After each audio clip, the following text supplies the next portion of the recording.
the Grinner. I believe an introduction is in order. My name is Jonathan Andrew Matthews. You can call me John. I'm 18 and I live in a suburb just outside of Chicago. I've never wanted to be a writer. I could care less about typing away at a computer for hours. But that changed only a few months ago. That's because I was almost killed by someone who I know cannot be stopped. I have to write this for the safety of not only the people of Chicago but for anyone willing to read this. But to be fair, you probably have no idea what I'm talking about, don't you? Well, I might as well tell you for safety's sake. I used to go to an amusement park as a kid, Joyland Park in the urban area of Chicago. I went every summer on the weekends with my sister Mary and my parents. It was great. We rode on all the coasters, carousels, and various other rides. We enjoyed the hell out of that park playing the assorted carnival games, even though we never won, and riding all of the rides. I must have gone to Joyland every summer for at least 10 years, from the time I was 5 to 15. It was at a more innocent time of my life, before I knew the truth behind that park and its history.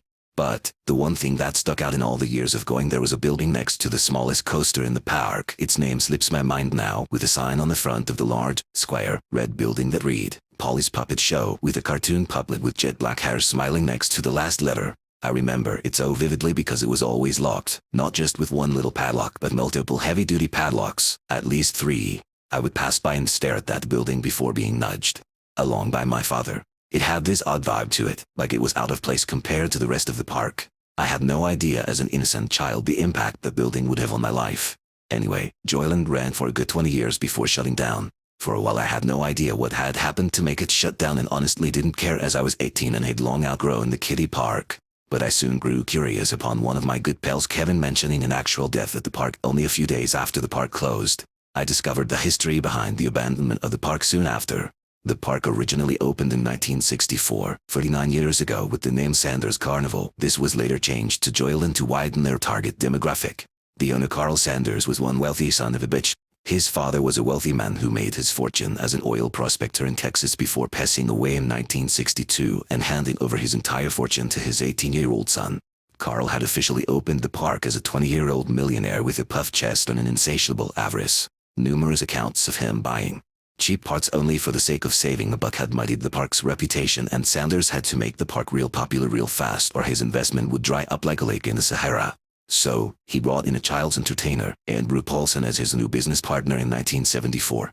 Paulie was his stage name. He was everything that Sanders was not: fun, humorous, good with kids, and he was considerably older than Carl, with a short crop of gray hair and a wrinkled but still cheerful face. He began by revamping the decor and music of the park, making it more family-friendly, as well as making a building for his main attraction, his puppet shows. This new revamp worked. The park became prosperous and people actually started coming to the park in huge packs. That was until that October day in 1997.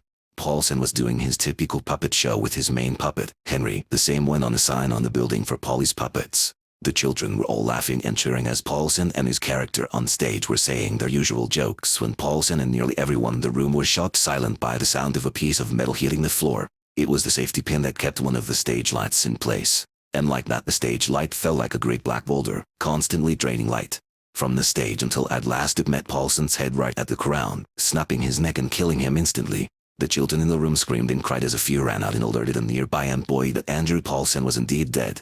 Parkgoers were dismissed and the entire amusement park was closed early. The Polly's Puppets building was closed soon after the final show and locked with several padlocks. The following week, Paulson's wife Carol came to the park demanding that she see the owner. She wanted to sue the company for damages. But when it came down to it, the media connections and Joyland's lawyer force came into play and Sanders got off scot-free. But that was not the end of it. Between the years of Paulson's death and the park's closing, people at the park began seeing a strange figure lurking around in odd places. Many witnesses have revealed themselves over the years and will offer a very similar description. A man with jet black and oiled hair and almost chalk white skin with a black tuxedo and a red bow tie. The most striking feature of the figure is his smile. It was almost freakishly large, stretching from ear to ear, quite literally. He is always seen with this expression.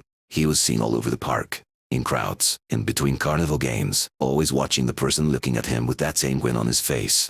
Many people who saw the figure reported having vivid nightmares of the figure watching them in their sleep. The peak of this hysteria occurred in 2013, the year of the park's closing, in my personal investigation, when a young woman boarded the tallest roller coaster in the park, the Goliath. She boarded like normal and so did a few other passengers before taking off. Passengers aboard the coaster at the time all report that only a few moments into the coaster beginning, the woman looked to her right, a vacant seat, and began to scream hysterically and shrieking, "It's him! It's him! It's the Grinner!" over and over. She was squirming and wriggling away from the right seat like it was death if she touched it. She was sobbing and shrieking over and over as the coaster climbed to its first peak. The passengers aboard attempted to calm her but to no avail. At the peak of the first drop, the woman eventually freed herself from the safety bar and proceeded to jump from the coaster 50 feet to her death. The operator, having seen this atrocity, immediately pulled the e-brake on the coaster and stopped the ride. Screaming passengers and confused parkgoers were evacuated and the park closed once more for the tragedy of a death. This time, Sanders' great army of lawyers couldn't even save him, and the young woman's family sued Sanders for a fortune, and the park, with no money or good publicity in sight, closed for good. Anyway, back to my experience. I discovered the whole story and came to the conclusion that it would be pretty cool to explore the old place and see if I could find this Grinner myself. So the following Friday night, I packed my flashlight, pocket knife, and a few bobby pins, slipped my hoodie on and drove a few miles into the city to finally find that old stinking place. As I arrived, I was astounded. I was hit by a great wave of nostalgia as I stared at the gaping mouth of the clown mascot on the front sign reading Joyland Park, being illuminated by a single street lamp. All the happy memories of the weekends and summers spent there, and how much fun I had with my family. But like a book slamming shut, I saw the great steel gates of the park closed shut and locked, and my heart sank and I snapped back to the present. Picking the lock was somewhat easy. I had done it on plenty of hours before, so this wasn't too difficult. And with one swift click, I entered the park and began to search. As I moved through the park, it was somewhat jarring. Every one of the carnival games were locked, as well as the rides. It was just so odd, seeing a place you remember so fondly so incredibly bleak and boring. For a while I don't remember hearing or seeing any sign of the Grinner until I had just passed the Goliath coaster. It might have just been my head or the sound of cars playing tricks on my mind. It sounded like a girl saying, "I want to go home. You don't deserve it. Do you know what you've done?" Another voice had said. "I just want you to leave me alone." It sounds crazy, I know, but bear with me. After a good deal of walking, I finally found it. The same sign reading Polly's Puppets and the same face with the same old locks. I began to fool around with the locks, and within a few minutes the first one was gone. My heart stopped when I heard the lock hit the ground, but soon realized I was scaring myself to death over nothing. The second lock went down after another few minutes of trying, and the third only took another minute. But the second I attempted to open up that door, I felt my heart sink down to my stomach. I felt all life drained from me before saying to myself, "What the fuck was that?" I took a moment to catch my breath before finally opening the door. To you as the reader, opening that door was my worst mistake. The moment I opened the door, I was hit like deer would be by a truck with a rancid aroma. It smelled like shit. It smelled worse than shit. It smelled unholy. I took a step into the pitch black room and the smell only intensified. I couldn't take that smell no matter how much I wanted to explore. I turned my back to head out the door when the light drained from the room. The door had closed.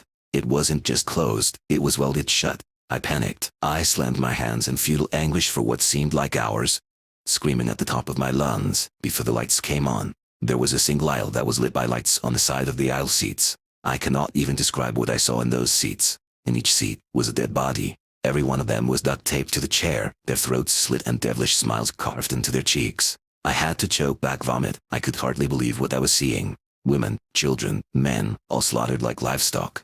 I was welling up with tears. I just barely whimpered to myself, "Who did this?" when I received a response. "I did, silly. I am glad you like it."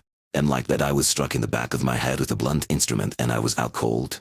I had no idea how long I was out for, because when I woke up I was duct taped to the front row aisle seat, dead bodies surrounding me with their bloody clothes and fiendish grins. I tried to scream and struggle, but my mouth was duct taped and I was tied solidly to the chair. I sat there for a good 10 minutes before I saw it. That thing that so many had seen. Words cannot describe how horrified I was. He was just like the description, the tux, the bow tie, and oh god, the grin. It wasn't even a grin, it consumed half his goddamn face as he smiled. He waltzed onto the lit stage and I saw the horrible monstrosity before me. It took me a few moments to decipher who the man tied up on the wooden stool on stage was, but ultimately, I remembered who he was. It was Mr. Sanders, the man who started this goddamn place.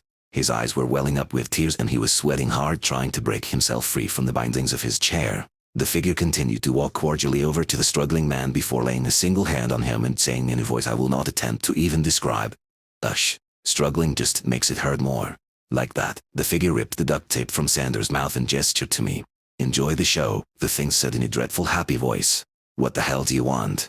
Sanders screamed in pain and anguish. The thing looked almost disgusted that he had asked that. It walked in front of him and looked him right in the eyes, still smiling. "Remember Sanders, October 1997. It screamed at him. Sanders sat there for a moment with a puzzled look. But, within the next few moments his face changed to one of utter shock as he muttered, "Paulson? The one and only," the thing giggled. "And now, you are going to pay for what you did. Your greed brought this upon yourself. I only asked that you stop buying those cheap parts and they ended up being the death of me. Now you die." I attempted to gasp in horror as the thing dragged from the tux a large serrated knife. He gently dragged the blade over to Sanders' neck as the poor man screamed and pleaded for mercy and began to dig the blade into his throat as it cut through the flesh like clay. So much blood fell to the floor as I heard a sickening gurgle come from Sanders. The thing then turned the blade and began to carve the same smile as the previous victims into Sanders. After the sickening display I was beyond horrified and my eyes were pouring out tears like a faucet. The thing, that murderer, looked over to me and gestured to the mutilated corpse next to me. "Do you like it?" the thing asked. I didn't respond. I merely stood there staring at the figure as it moved off the stage and slowly walked toward me while saying, "You next," over and over.